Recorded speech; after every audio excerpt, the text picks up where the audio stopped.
With Fleece Bag Single Ply, the team felt the following practices should be followed.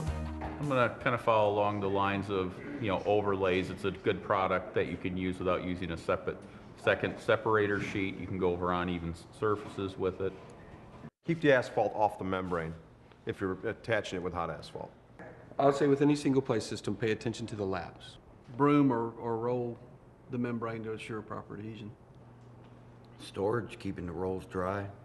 Train your people to understand what they're actually dealing with.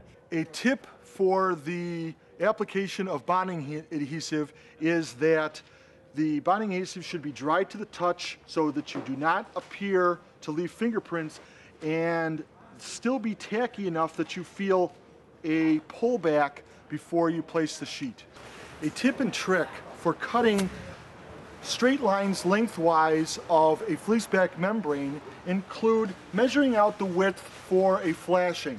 If I were to cut this membrane lengthwise, I could place a small triangular cut on the end of the sheet, but not quite closing the end of my cut by then twisting the end. I can then pull a cord which will then give me a straight line in order to follow with my shears without using chalk. One alternative in our tips and tricks are to wear space boots or booties. As you can see, if there is any type of debris that is picked up, those shoes can be easily taken off and discarded and a new set put on. One of our tips for installing TPO systems, especially fleece back systems, is to take a sheet and run it parallel to the wall.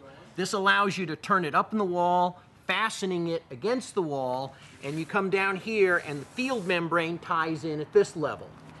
If you do it the other way, you take the field membrane, you try and turn it up the wall, and where those seams come up the wall, it's very difficult to get a good solid weld in the seams, and we have a lot of holes that can cause water penetration.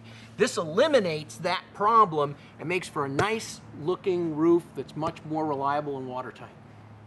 To complete the flashing, we need to put a patch over the T-joint here to make sure that that's properly protected.